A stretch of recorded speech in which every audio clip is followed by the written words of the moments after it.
Greetings. Greetings. Tony Mobley here, and we're back for a new conversation with Tony Mobley. And tonight, my special guest is Glenda McMillan, and we're happy to have her on the show tonight.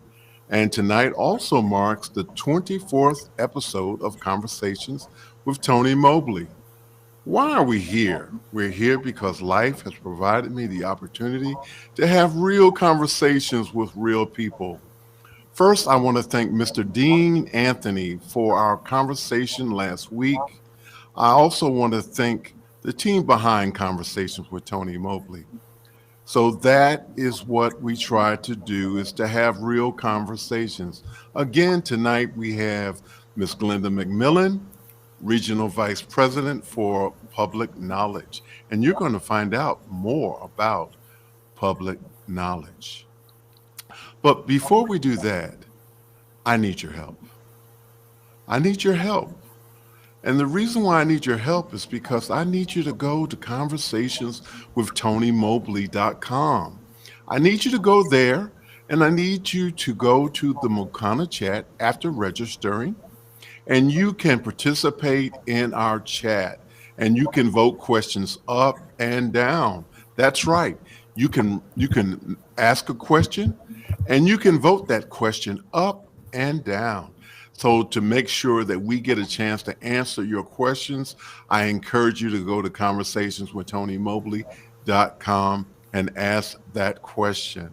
And if you like this conversation tonight and you've liked conversations in the past, we ask that you go to YouTube and like and subscribe. Set the bell so that you get all of the notifications for Conversations with Tony Mobley. And so now we are here to talk to my friend, Ms. Glenda McMillan. And we are so happy to have her here.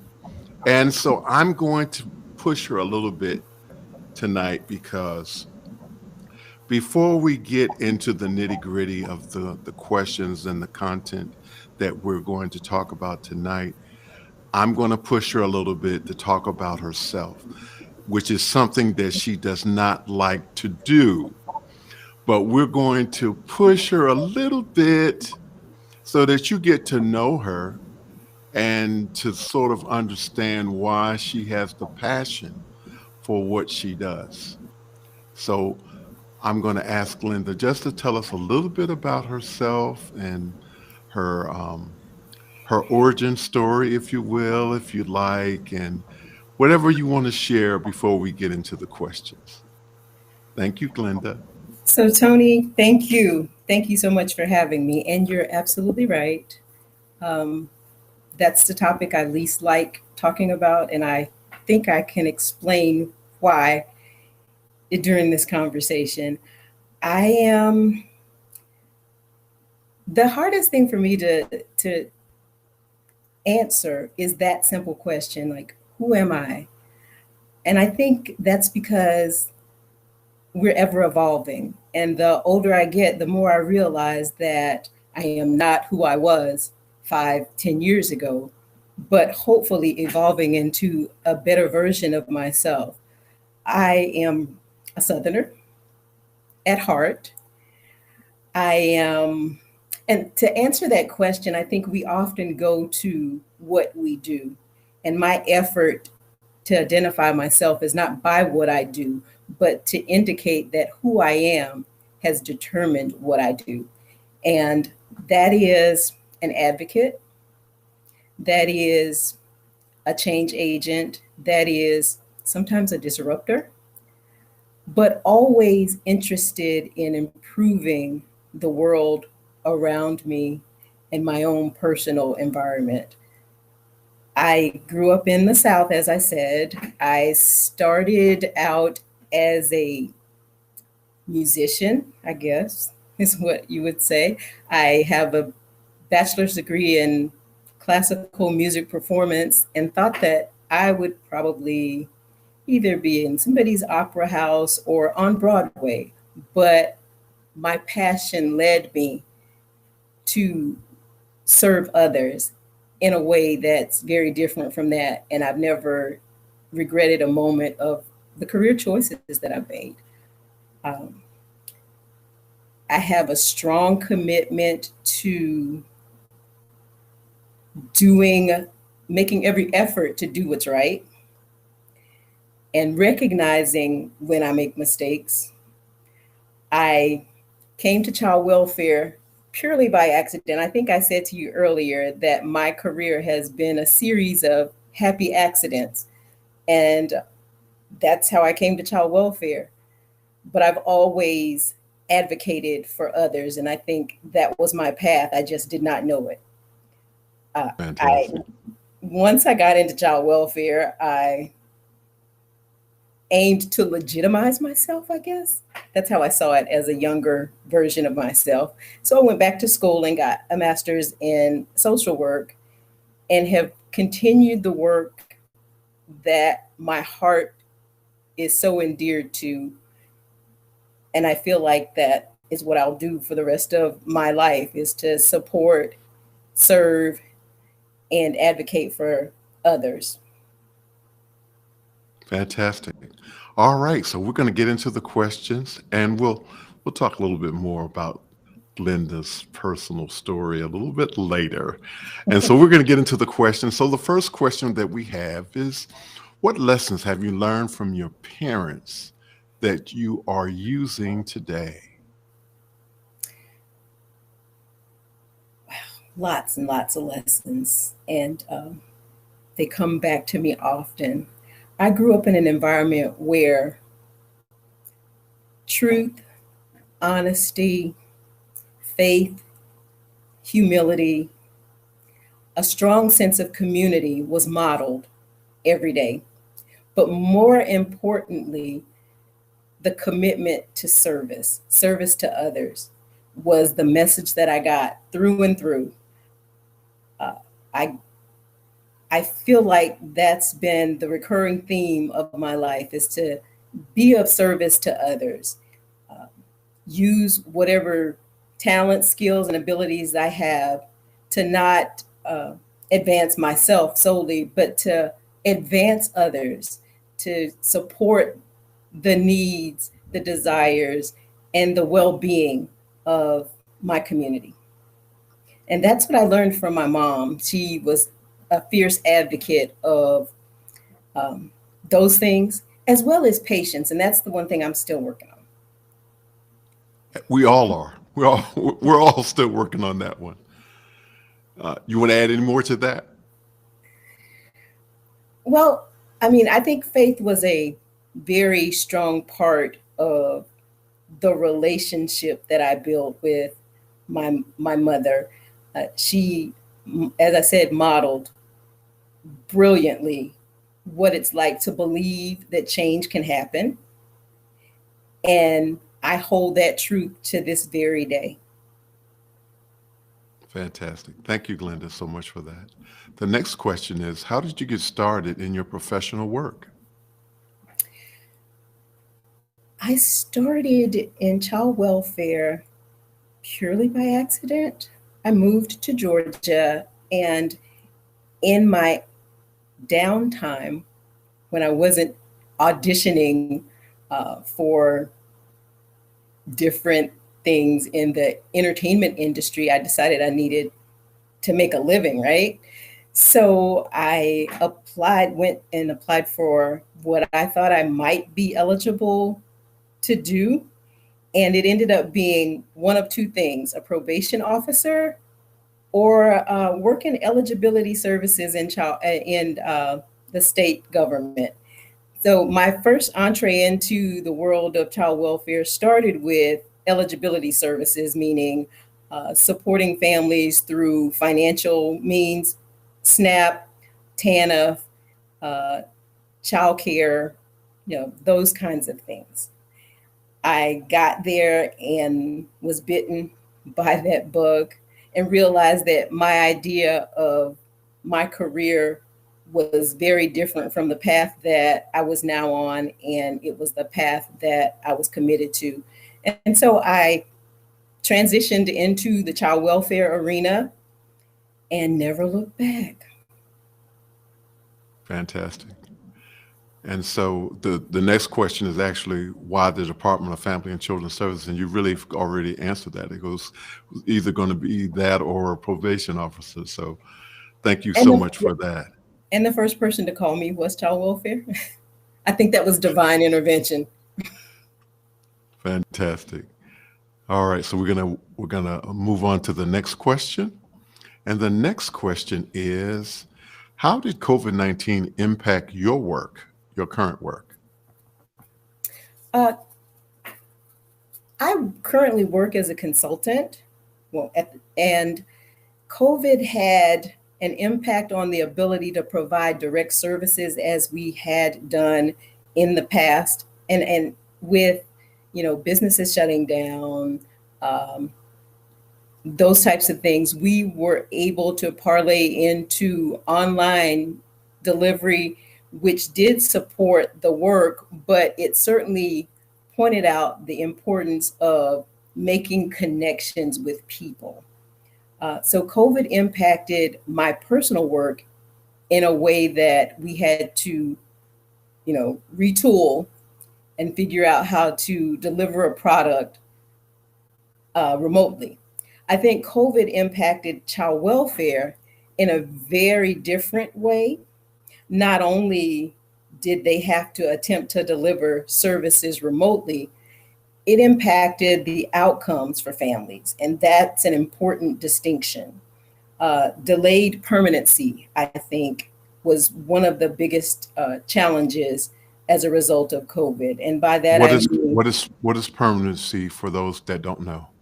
for children in foster care, permanency is either returning home, ad- identifying and being placed with a forever family, i.e., adoption. And so those things were delayed based on the availability of the courts, the service provision being delayed or completely shut down, and the ability for families to visit and maintain the connections, the physical connections with the youth in care. And so that delayed outcomes for youth being able to return home or be adopted because of those court delays, services not being provided, and visitations being terminated for the safety of all. Thank you so much for that. Um, and this is a hard one for me. So, are there children in crisis? If so, what can we do? Unfortunately, Tony, there are children in crisis, but there are children in crisis in various places. I anticipate that that question may be emphasizing youth in crisis, maybe in their home settings. But I submit to you that there are children in crisis wherever they may be. It could be in their homes with relatives, with strangers, in the foster care system. The system is currently in crisis, is my personal opinion. With COVID-19, one of the other things that was significantly impacted is caseworker availability. I think there is now a caseworker shortage because of COVID. People have their own specific issues around caretakers for parents, older parents, uh, medical conditions that put them at high risk, concerns for exposing their children to the virus, and caseworkers, for all intent and purposes, are first responders, and were considered so during considered so during this pandemic. So they've exposed themselves to a lot of opportunity to, you know, expose their families or themselves to COVID. And many have made the decision, as hard as it was, to remove themselves from an environment that created that kind of risk. And so there is a caseworker shortage, um, which puts our youth at risk in care. There are lots of services, there are lots of oversights, and the kind of monitoring that the system currently suggests is, and that's not being done on the level that it had been with the shortage of caseworkers. Caseloads are higher than one person can reasonably manage. So that's creating a crisis. I think the other crisis is the type of services that are available for families.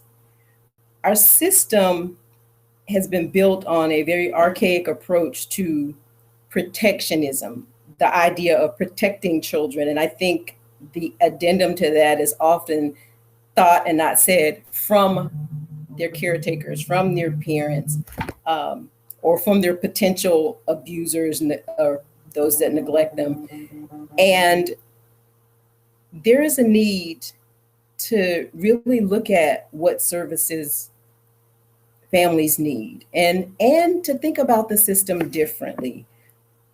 We need to look at providing services for the whole family, not just the child in care. And there are many efforts to do that. I certainly don't suggest that the system does not make that effort, but we have to reimagine this system to support the needs of the families currently. Engaging families in the process as opposed to removing the child and then working with everybody independently creates a gulf and a crisis. You know that as human beings, we grow every day, right? So to remove a child from their family and to assume that there won't be growth in the opposite direction so that when you bring them back together, there's a complication for that relationship. And so there's a crisis of engagement as well. Wow. Okay. So the next question is,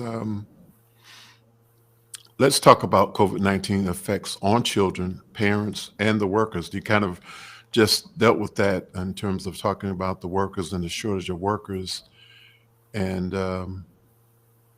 but we really hadn't talked about the parents. So what's your perspective on that? Well, you know, child welfare is a microcosm of the world that we live in now, right? So those things that impacted families outside of the child welfare system often had a greater impact on families within the system. There are some characteristics about families in child welfare that we often overlook. Children come into care at an alarming rate, or there is a substantiation rate for children or for neglect that's much higher than that of abuse. And so when we look at neglect and break it down into its smallest components, oftentimes neglect really looks like poverty. So COVID impacted those families that were experiencing poverty in great ways. So loss of jobs. Oftentimes, these are our parents that have the lower paying jobs, which then impacts their ability to provide suitable housing, and all those things that are the stability that we feel in our environment when we can provide for those things.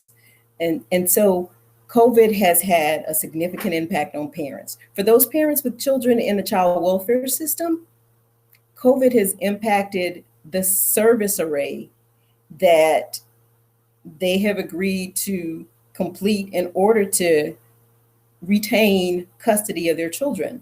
And that creates that delay that I referenced earlier. If a family is engaged in counseling, well, during COVID, there were very few in-person counseling sessions. There were some counselors that were able to provide remote counseling, but there are also some that were not.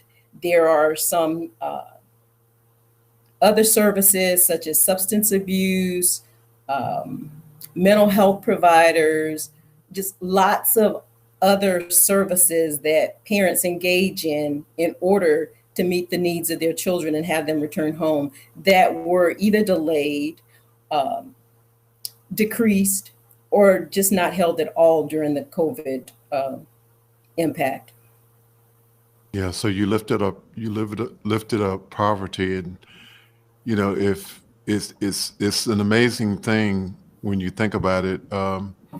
If someone is in poverty, then they don't have internet access, so they don't have an opportunity to get the remote services that may have been available because they don't have internet or devices that would allow them to get that additional support. You're So absolutely right. That is one of the things that was noted in a lot of areas, especially remote areas. There was the lack of financial resource to have internet for some parents. Then there was the inability for the service to be provided in their remote settings, or the instability of parents moving from place to place, therefore not having a consistent connection to be able to join via internet. So poverty plays a huge role in the child welfare system. and so if I understand you correctly, you would say that the issue for most parents now would be that they're dealing more with issues around neglect because of poverty as opposed to actual abuse. I'm not saying that abuse doesn't exist, but that poverty sort of promotes neglect. Well, the substantiation rate for poverty is clearly much higher neglect is much higher than that of abuse. And when I say poverty looks like neglect, let me give you an example. A child could be removed from their home because they don't have adequate housing, they don't have adequate food, they don't have adequate medical care. And for a lot of families, it is not a lack of desire, it is not an intentional neglect, it is not having the resource. It is those parents that are underemployed, who don't have health insurance, who can't afford the deposit to even have an apartment, although they might be able to afford the rent. The deposit, first month's rent and deposit combined can prevent someone from being able to obtain stable housing. Thus, some families are then it's just so heartbreaking. But some families live in hotels, and there are some that believe that's not adequate housing for children. There are people who move around a lot because that's what they can manage with the income that they have. Some of it is not just income, there are mental health issues, there's substance abuse issues. And I want to say that I'm definitely not making excuses for families, but these are the realities of some families. And when I say this, I also have to point to the impact of trauma. We often look at the alleged abuse or neglect and don't dig deep enough to look for the root causes. And the root cause is often related to trauma, sometimes compounded trauma. And there are lots of studies, there's lots of information out there about the impact of trauma and child welfare. Most people focus on the child's trauma, but if you were to look at the ACEs study, the Adverse Childhood Experience, there was a study done back in the 90s by CDC and Kaiser Permanente that identified a list of questions to determine the impact of trauma events in a child's life prior to the age of 18. And those events, based on that study, lend themselves to poorer outcomes for those children as they became adults. And as you can see here, there's a hierarchy of what happens from birth to death when there's trauma and compounded trauma, and when children experience a number of these events. And so when we are dealing with children, oftentimes we are dealing with parents who have one or more of these ACEs in their history, and they haven't been able to resolve or don't have the resiliency to overcome the impact of their childhood trauma, which allows them to make decisions that one might deem as sometimes inappropriate, but they're operating from the place that they know. And their experience with systems has often been troubling as well, so they don't see the system as a support. Many of these adults don't have positive adult connections themselves. And so, when we're traumatized, we move into fight or flight mode or freeze. Those are the three options. And you can often see when you recognize trauma in an individual, you can see that they're in one of those three modes at some point in your engagement with them. And that's something that really needs to be a part of our effort to engage families, to provide them with a safe environment to be able to talk about their trauma, to be able to get the kind of support and assistance they need to resolve some of that, so that they can become the kind of parents that they want to be. Because it's not about what the system wants. Most parents absolutely want to parent their children and in the best way possible. Thank you for that. We're probably going to come back to that based on some questions that I know are coming. We have a question from Roscoe from Berea, California. And his question is, what lessons can we teach other children who may be in the same class, for example, to make them more empathetic towards a child who has gone through a difficult experience? I think the operative word is empathy. I believe that we can teach our children to accept differences. This world would be a very boring place if we were all the same. And to understand that a situation is not the sum total of that individual, and to have empathy and offer the support that you would want for whatever your situation is. Engage in the idea of lifting up your peer rather than tearing them down. We need to get away from children being so engaged in technology and talk about how to engage with each other.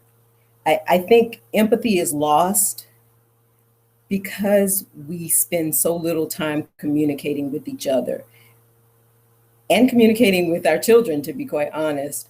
If we can reinstitute the idea of just talking to people, trying to hear their story, sharing your story, listening with an effort to understand, we can teach that to our children. It's just as simple as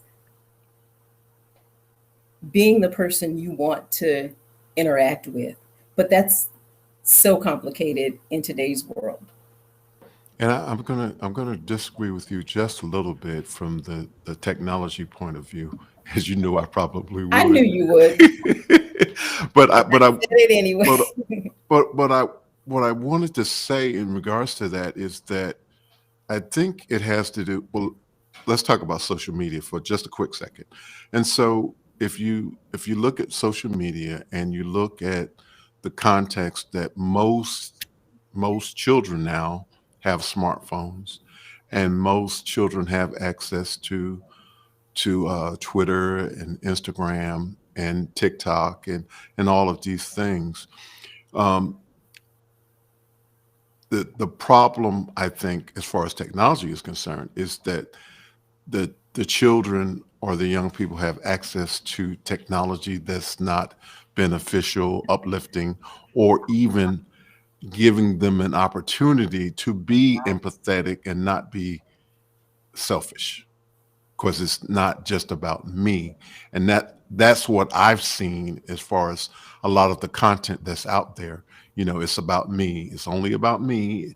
Everything is about me. And so when you talk about providing children with more empathetic ways in order to engage with one another, then this is a lesson to those people who are um, content creators. Create some good content that will help children be more empathetic and also less selfish. And I'm just gonna throw that out there. We're gonna go to the next question. Okay, and so this is another question from Roscoe Jones from Berea, California. Since the family is often unprepared to support a child who is in deep pain, in your experience, what resources have the best results for both the child and the family members? I'm going to make an assumption here that when you reference pain, Roscoe, deep pain, you're referencing emotional pain. And if I'm incorrect, please let me know. But what I would say to that is we've got to be ready to support communities, helping families to identify the resources that are necessary to manage these type situations. Oftentimes, we refer families to service providers that are outside of their community, that are very unfamiliar to their community and their culture. And those types of supports are not really helpful when you walk back into your community and you don't have access. So I think the best support for families is trying to develop the resources within the communities that they live in, the communities that they access, as opposed to external supports. Thank you, Glenda, for that. And the next question is, this is from Talak Lopez Waterman. And his question is, what is the best way for children with traumatic experience in their lives to heal and have support that they need?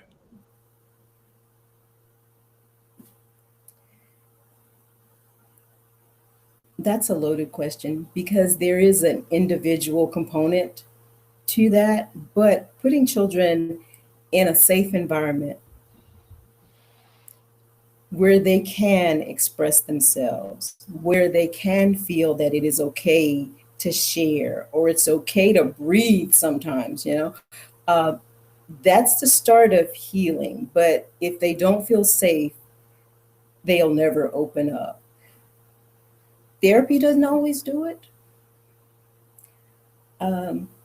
What really works with youth is providing them with one strong, positive connection with a caring adult.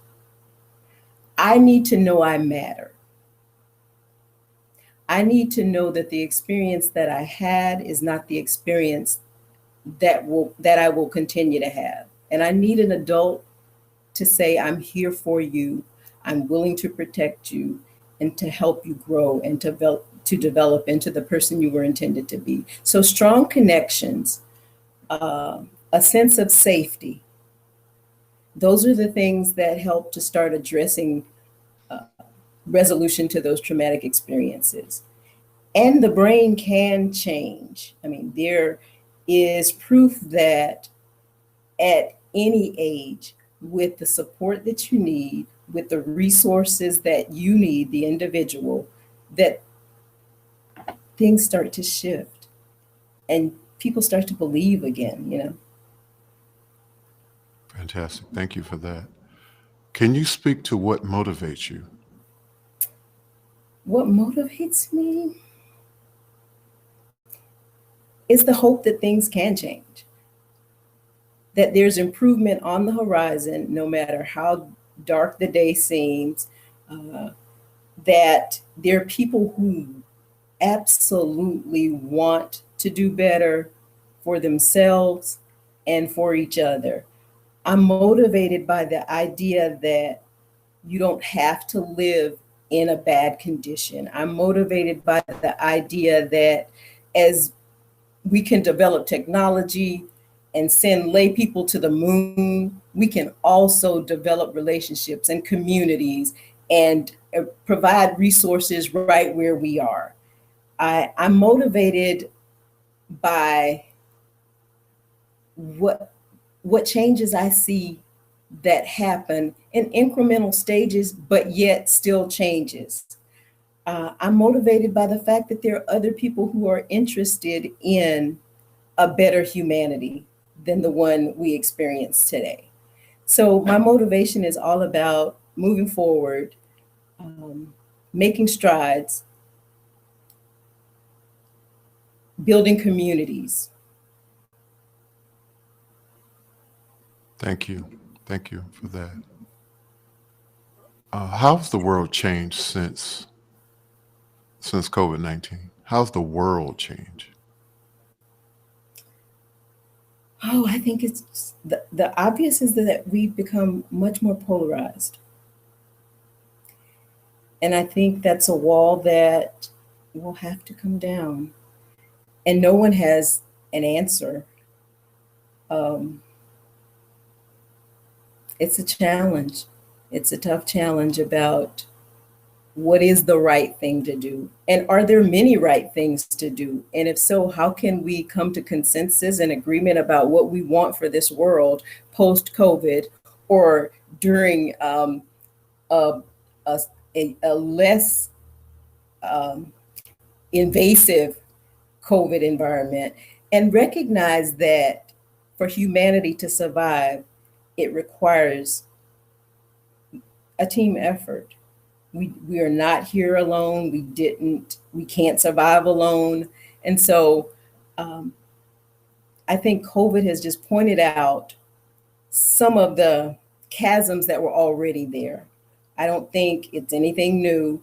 I think COVID has allowed a fear to seep into our existence in a greater way, you know, and we're more vocal about our territorial beliefs, and we're more vocal about um, lack of engagement and individual rights and all of that. But I think just as we commit to that oneness and that sense of unity when we watch sports, when we look at the Olympics, we're so proud of the work that's being done on behalf of the country that we reside in.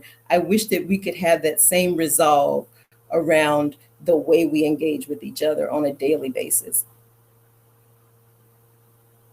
It makes me think, though. Do we Are we crisis orientated in order to pull together? I'm not really asking you to answer the question. It's just a thought that occurred to me. Because I think about significant events in history and how it seems as if when these traumatic things happen to all of us, that we seem to be able to get through whatever it is that separates us and bind ourselves together to be able to work through whatever's going on. I agree Um, wholeheartedly. I mean, 9/11 is a prime example. yeah. And your thought is one that I share. Are we crisis oriented? Do we have to have a crisis to get along? Do we have to have a crisis to pull together? Do we have to have a crisis to be a united nation? And how do we honor our individuality? You know, I think there's room for both. Thank you, Glenda, for that. The next question is, what do you think is next for children?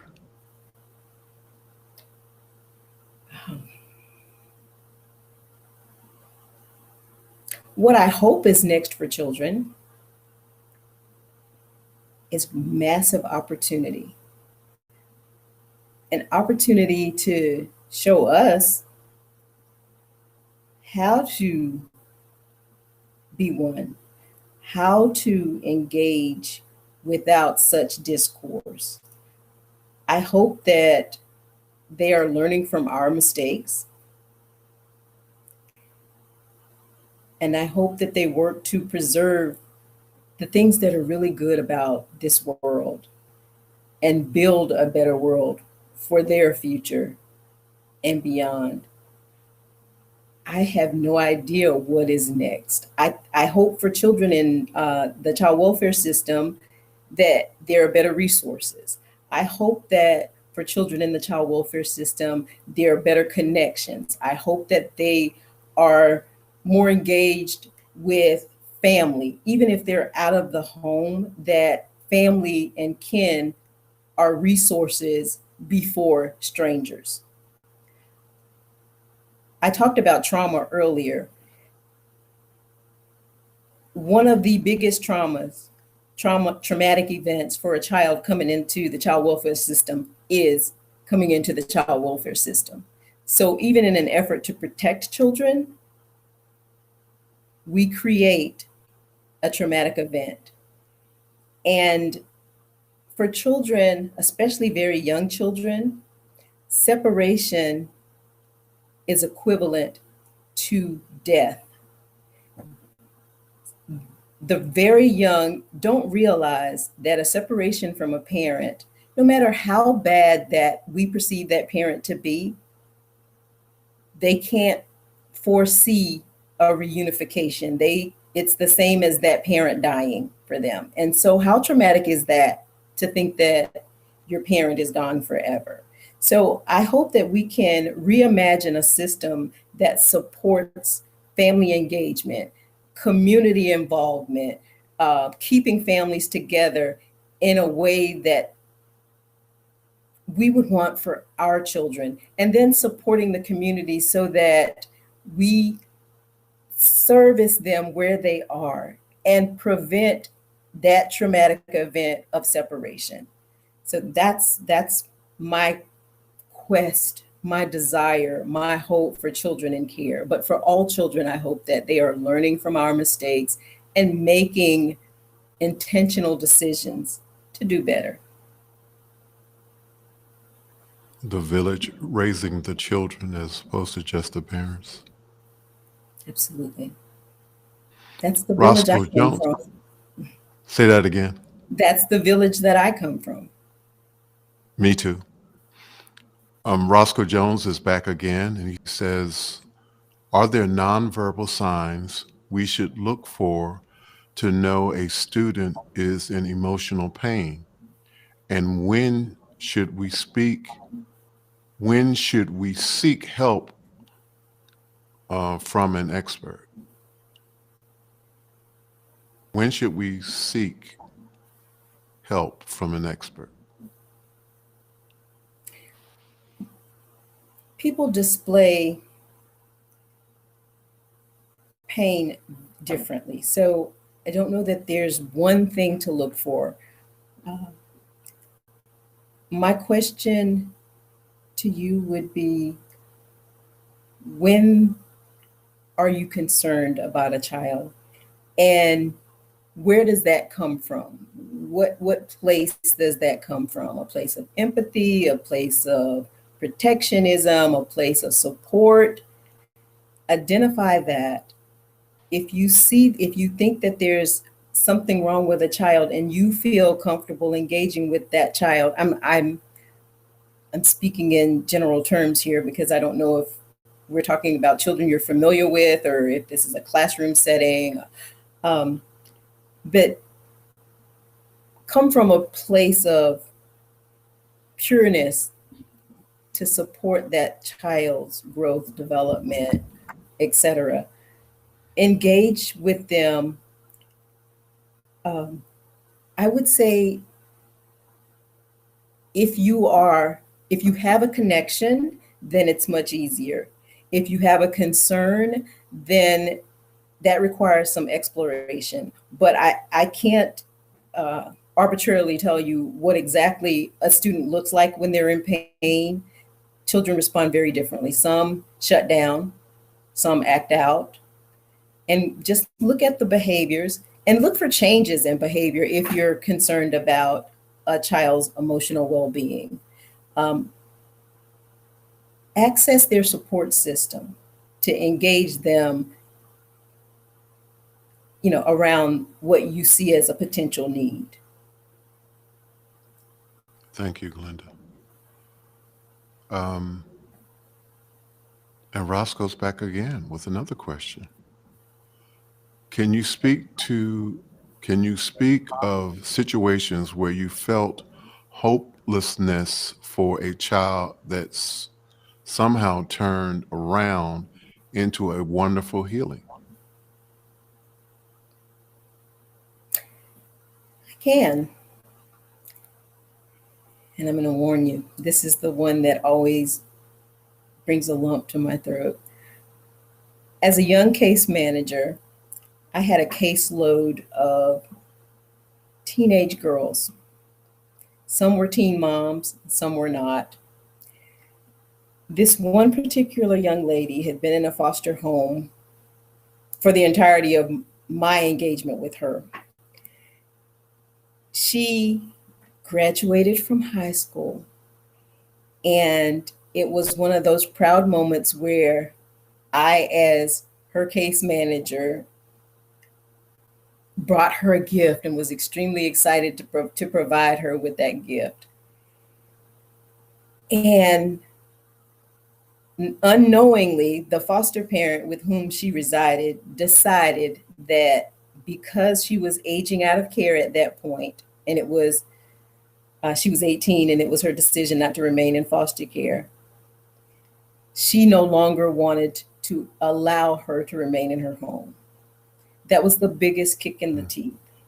And back then, I can honestly say I did not have the skill set, the resources, the wherewithal, the know-how, the experience to identify another option for this child. Mm-hmm. I can remember giving her a gift and driving away crying because I had no idea what was going to happen to her. I begged her to stay in custody,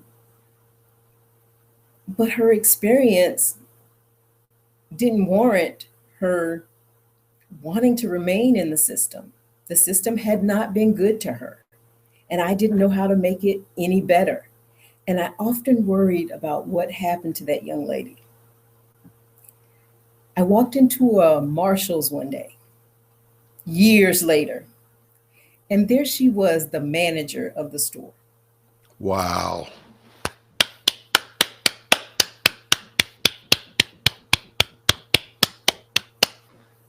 Fantastic. And I identified right then that there are some strong swimmers. It was nothing that I did. It was nothing that the system did for her. She made a choice to determine the trajectory of her life and made great decisions. And that is not always the outcome for children who age out of our system. I think the first thing I want to say is we, as a system, don't make good parents. Oftentimes, we're no better than the parents we remove the children from. And one of the biggest challenges are teens who are less adoptable because, every family is looking for the young bubbly, bouncing baby to adopt. They feel the rejection over and over and over. They're moved quite frequently because of normal teen behavior, oftentimes ending up in group settings that are very inappropriate for their growth and development, and often learning very negative lessons and ways of survival. Our youth end up in some very concerning situations. Most A significant number of children that age out of care experience homelessness, they experience incarceration. There's a higher rate of suicide. There's a higher rate of all kinds of medical events because of the risk that they are placed in. And so that's one of the areas where our system really, really has to do a better job. Children need to leave our system connected to at least one positive adult. Just like I said earlier, that cares, that lets them know that they matter, that they're safe. And no matter what you do, I won't kick you out or I won't stop loving you. So we really have to work to provide our older youth with the resources that they need, the skill set. Our own teens go through some of the same challenges as the youth in foster care. But we as parents would never consider putting them out for writing on the wall, punching a hole in the wall, coming in after curfew, having a meltdown. But those are the experiences of older foster youth. And just think, we also deprive them of the family that they knew in a lot of ways. It's not always, but certainly there are times when there's no continuity of family members present in their lives. And I can't imagine what it's like to grow up knowing that you have family somewhere out there, but you're stuck with people who tolerate you rather than love you in your mind, whether it's true or not. You know, our children can sometimes have some distorted views of their life situation, no matter foster youth, uh, biological youth. Children go through changes, and their reality is often different from what we as adults perceive it to be. And so we've got to find ways to show them that they're loved, show them that they're wanted, and provide them with the life skills. My child got her driver's license at age 16. Many foster youth are not even considering, excuse me, those kinds of activities, sleepovers, going on field trips with their friends, hanging out at the mall. You know, some of those things are limited for various reasons. It's not always the system that limits it. It's oftentimes we respond to the child's behavior, and those are some of the punishments. You can't do this, you can't do that. Can't sleep over because we have to have a clearance for every adult that you're involved with. And kids tend to decide that, you know, I don't want all of that. I don't need everybody knowing I'm in foster care. So no, I'm not going to ask to go sleep over at my best friend's house because I don't want his parents to have to, you know, be evaluated, to have to do a screening to assure that they're safe for the child to be around. So those things are a part of a reality for our older youth in care. So we have a long way to go to provide them with the resources, provide them with the life skills, provide them with a real life experience for a 15, 16, 17-year-old. Well, I want to thank you for the story of healing. That was good to hear. Thank you so much for sharing that. And we have another question from Mr. Jeffrey Powers, Madison, Wisconsin. What are some good topics slash activities families should partake in to assess if foster children are not doing well?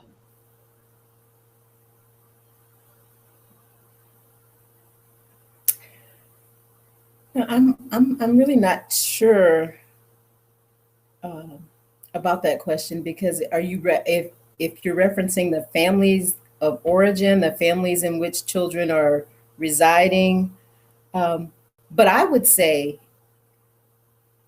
well-being, and especially emotional well-being, is something that's often observable. How do children respond, react, engage, participate? Are they enthusiastic about the things that they do in life? Are they naturally shy? And if so, that's not an indication of them not doing well. So it really takes knowing the child, getting to know the child, gaining that child's trust, and their willingness to allow you in, being that open, safe space and face for a child. There are so many, I say the activities to engage in are those that are normal for a normal child. Participate, allow them to participate in things that are normal activities. If you're the family that they are with, or the family of origin, do the simple things in life: game night, family discussions, family dinners, those things that we think of as just the norm. Children need that. Children need that experience. They need that history. They need to feel like they're a part of something bigger than themselves, and that there's somebody out there that really values them and is glad that they are here. Being present for them, Being being present. there with, being there so that they can be open if you're present. Yeah. And help them where they need it. Allow them to know that it's okay to ask for help. If it's homework, fine. If it's tying shoes, fine. But oftentimes kids get the impression that they're a burden, especially when they've moved from place to place to place. Remove that burden. Remove the adult responsibilities that a lot of children take on in this the system environment. Thank you for that. The next question is from Talak Lopez Waterman. When should children be in the system?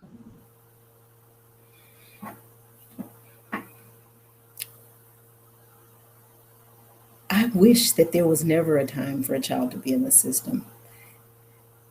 There are times when there needs to be some space so that parents can gain the skills, the knowledge, the support, the resources that they need to be better in order to parent.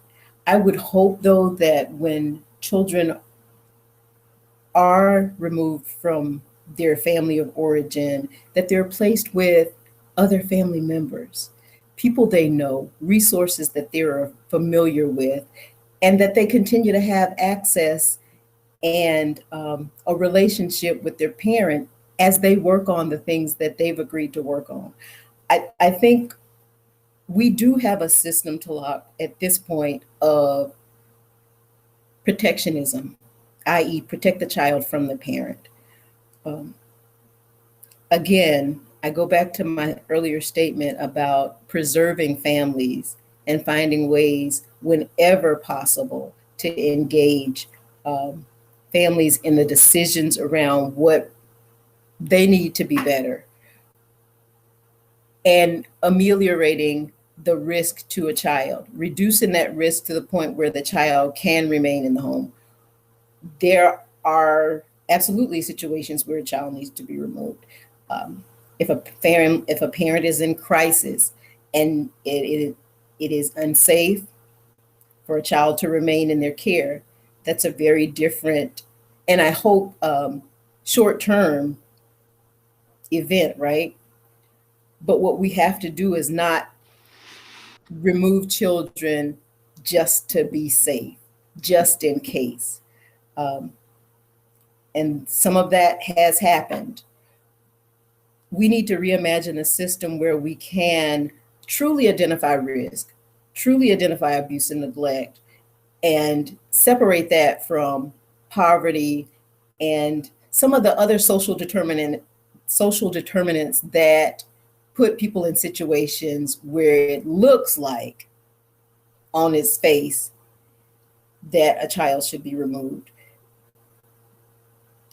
That's a hard one because it is so there are approximately 424,000 kids in care, and the question is how many of them needed to be separated in the beginning and how many of them could have been returned much sooner than they were, and what are we doing to support the families of origin? I wonder, though, it's going back to your statement about poverty and neglect. Does this really come down to being an economic issue? I will say not always. I don't want to give the impression that parents are not accountable, because they are. But there are times when it does come down to, like I said, some of the social determinants. The system is built on identifying risk, identifying harm, and removing the child from the risk. Um, Again, neglect looks like abuse, neglect, poverty looks like neglect in a lot of situations. When you don't have the wherewithal to support the way that the system indicates that support should look. Um, there are other factors. Clearly, there's a disproportionate number of minority youth in care. And that is something that has been a reality for a very long time. There's been a lot of admiring the problem and very little resolution. And so when we talk about what children should come into the system, we need to take a hard look at what children are coming into the system and why. And the disproportionality is based on, as I said earlier, the system is a microcosm of the world. There are lots of racial components. There are lots of socioeconomic components to the decision around what is considered neglect and what is considered abuse. I think I said to you earlier, the golden rule is whoever has the goal makes the rules. And that certainly applies to the system as well. Decisions around what is identified as poverty has been determined by the dominant culture. And there are times when similar acts don't warrant or the same outcome. As a part of my thesis for my master's work, I looked at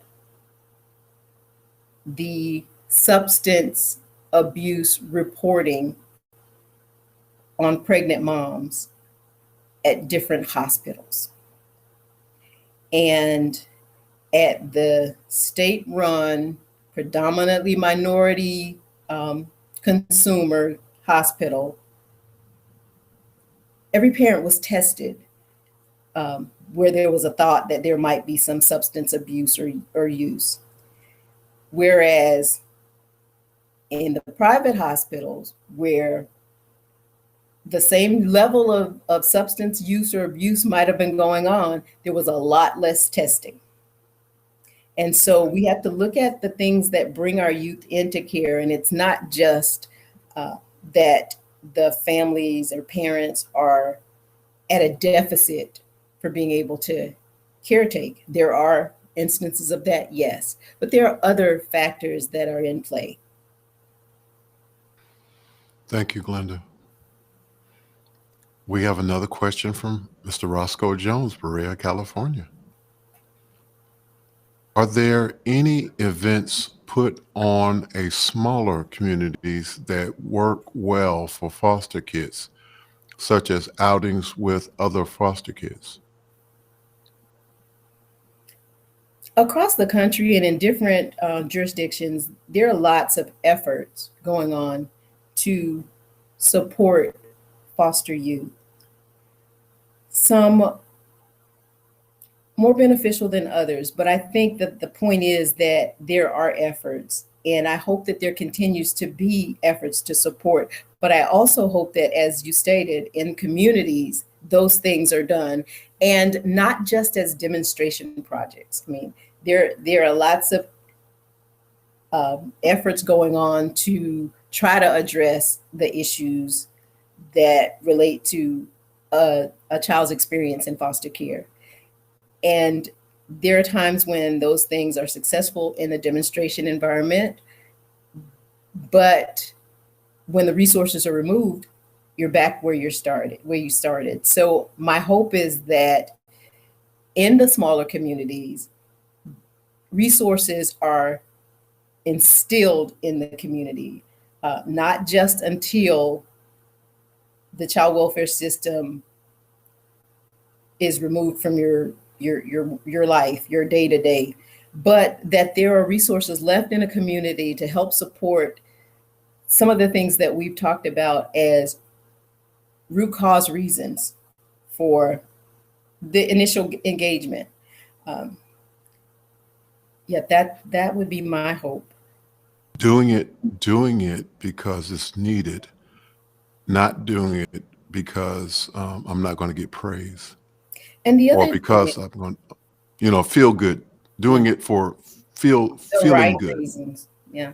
And the other thing is, if we were to invest the amount of money that's spent in the child welfare system in our communities, actually, I don't think that you would have to invest as much money as we spend in the child welfare system to get some positive results that stick.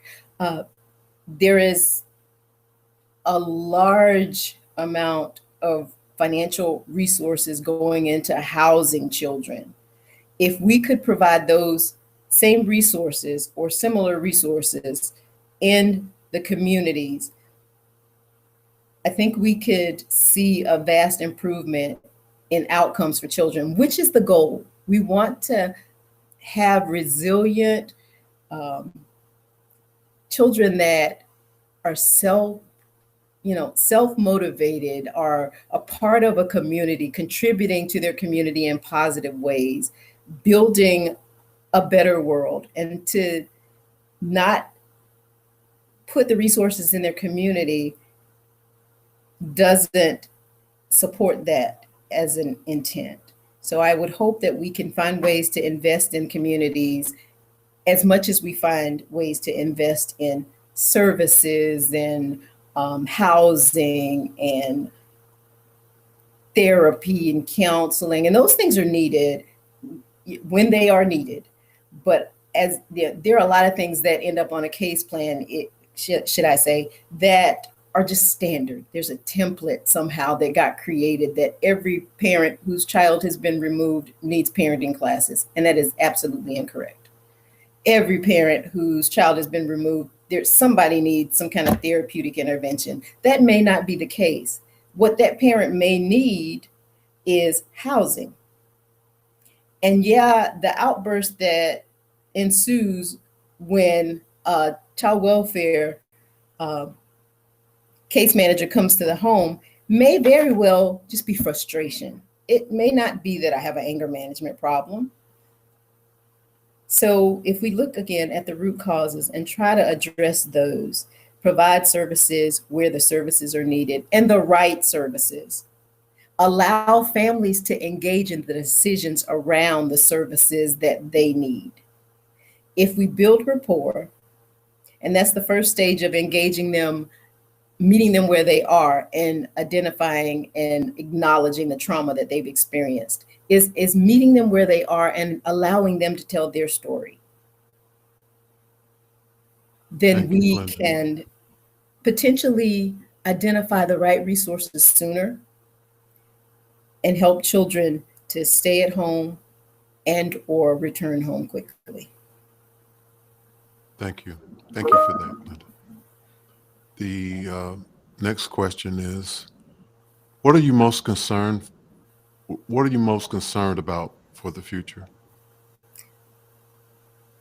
I'm most concerned that the machinery, the system will not change.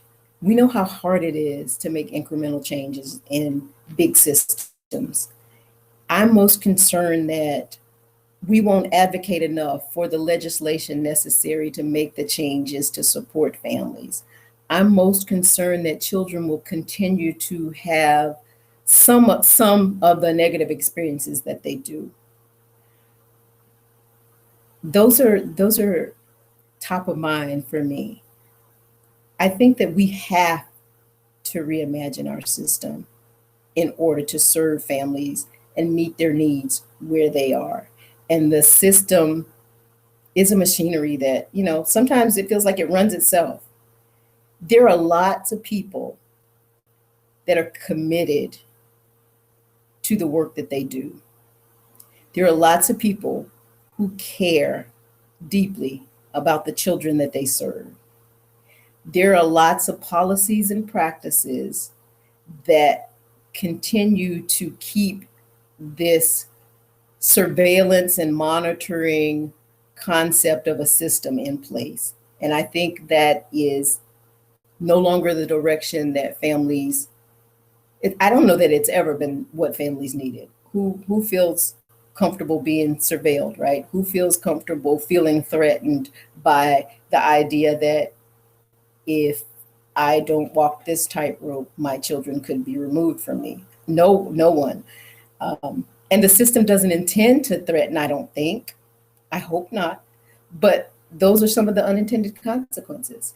And so for me, I'm concerned about the future of a system that somehow feels more important to maintain than to change in ways that provide the real services that families need. And there are efforts, don't get me wrong, there are efforts. The most recent is Families First Prevention Services Act, right? It talks about just what it says: prevention services to avoid children coming into care wherever possible. It doesn't go far enough. I mean, there's still that surveillance. There's still that list of providers that you choose from to go to, as opposed to identifying maybe somebody that you're more comfortable with. An informal provider for services that can meet the need, right? So we talk about improving the system and the wheels change slowly. I think we've got to create an urgency around what really works to support families in the child welfare system. Thank you. Thank you for that. Wow. I'm hearing what you're saying, and I'm being affected by it from the standpoint that it's clear, this conversation was intended to talk about, children and child welfare and the state of them, but it really seems to be that it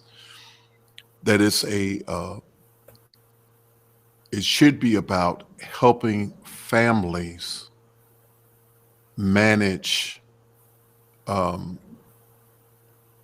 this world, manage how they can, be whole. And it's I'm getting that the disruption in the family, that's part of the problem, and why the system has to step in and kind of do what it does. So thank you, Glenda, for sharing that. Can you talk about the future projects that you may be doing with public knowledge? Well, Public Knowledge is a consulting firm, and one of our foundational intent is to innovate, provide support for innovation, and to provide the efforts around best practice. In our efforts to innovate, there's a new component of our child welfare arm that's that's called Family Integrity and Justice Work. And that work is specifically to address the necessary changes for the child welfare system. It's not about fixing the system. The system, quite honestly, is not broken. It's doing what it's intended to do.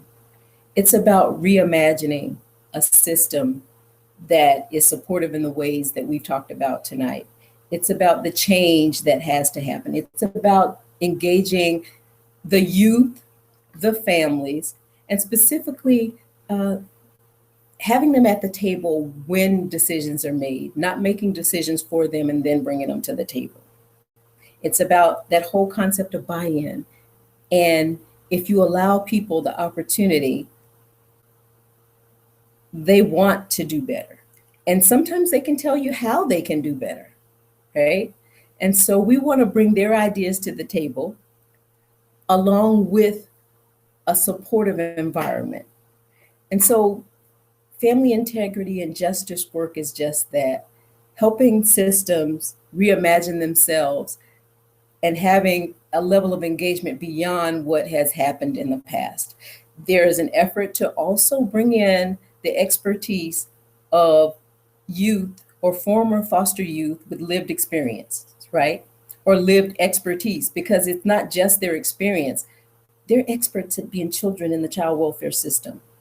Tell us how that worked. Tell us what we could have done differently. Tell us what it felt like to be in a system and how you managed since moving away from that system. So that's a large component of the work that is on the horizon for public knowledge. We also work in domains that are unrelated to child welfare, but we always work in domains that are related to human behavior and support for engagement in whatever the task may be. Thank you. Thank you for that. So you're speaking to the world. What do you want them to know? Wow, that's heavy.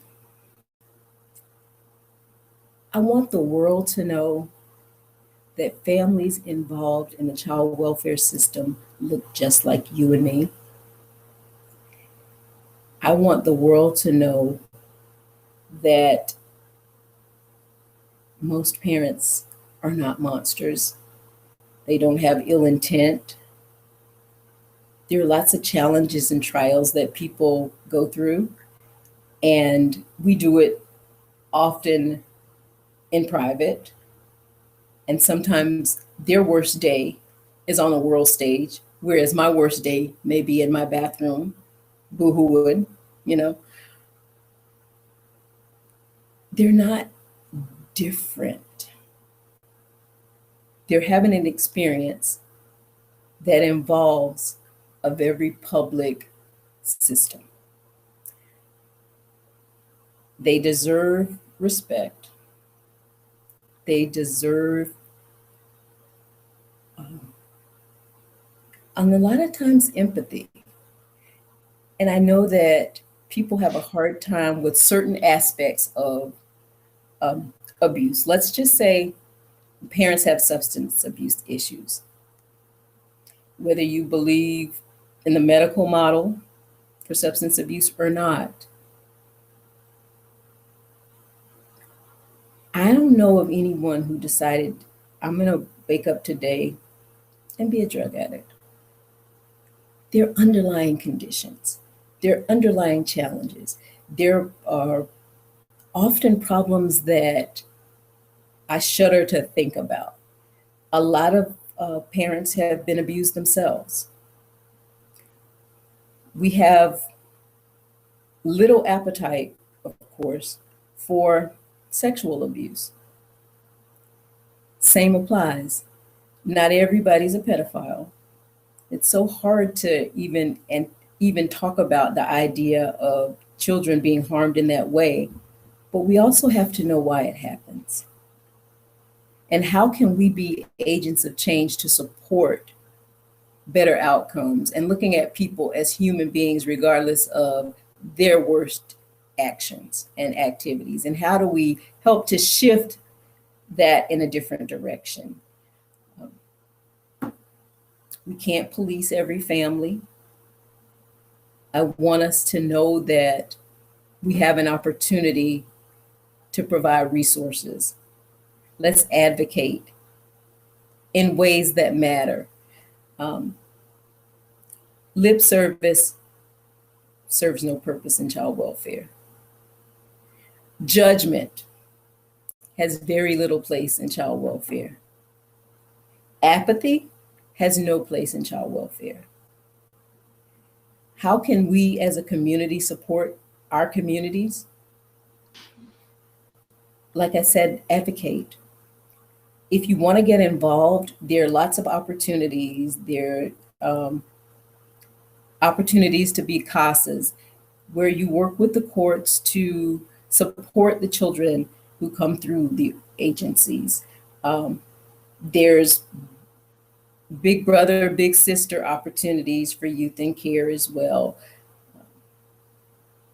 There's support groups for parents. I mean, parents are speaking out about their experiences in child welfare now, and I think it's high time that we listen. Tell those listening what CASA is. A child appointed special advocate. It's a volunteer opportunity through your local juvenile court, I think is the term most people use, but whatever your court system is that manages the child welfare cases, here's the dependency cases. These are volunteers who agree to be a support for the child, be a voice for the child in the courtroom situation, and to just be that, not to determine outcomes for the parent or outcomes per se for the child, but to be a support, providing that child's experience through their eyes, but being able to say it in an environment that a child may not be comfortable in or may not be able to be a part of. So a CASA is a really advantageous role for children, as the case manager has their place and they often have great relationships with a lot of their children. There's still a need for that child to have that one person, like I said, that one adult that they can engage with, share with, feel comfortable to communicate their concerns, their needs, their ideas, and have their voice heard. Thank you, Glenda.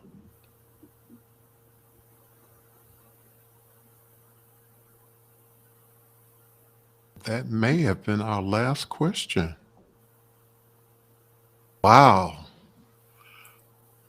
Wow, that was the last question. So thank you. Thank you so much. Wow. Great answers. Thank you so much.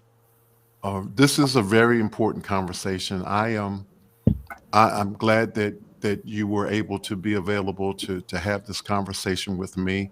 And I hope that this will be the beginning of more conversations that we can have around this subject, and maybe put into place some things that will be really more than lip service, and be able to really be able to help some people.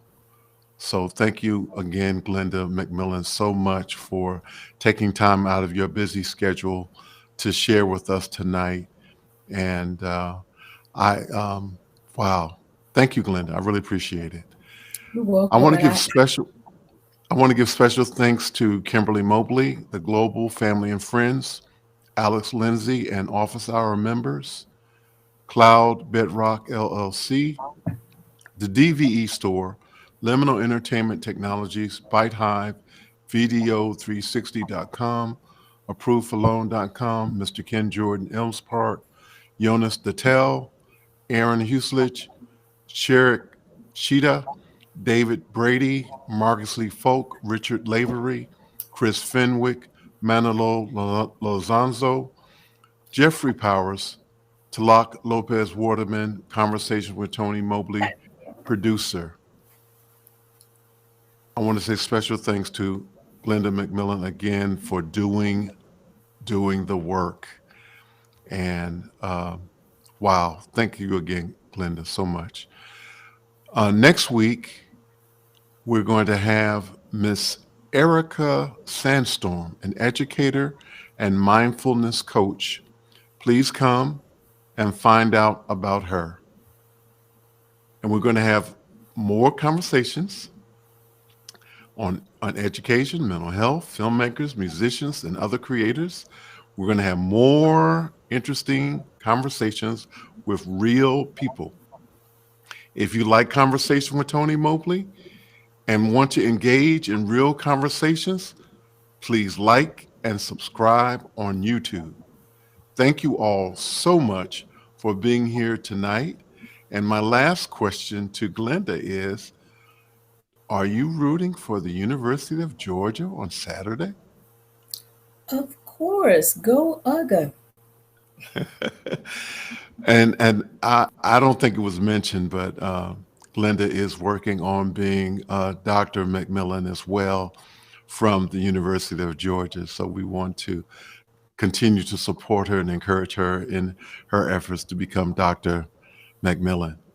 Thank you again so much, Glenda. We want to say good night to everyone who is watching and those who will watch the restream of this broadcast. We hope that there was something in this conversation that may be beneficial and helpful. Thanks again. Take care. We will see you soon next week when Conversations with Tony Mobley comes back. Take care and good night.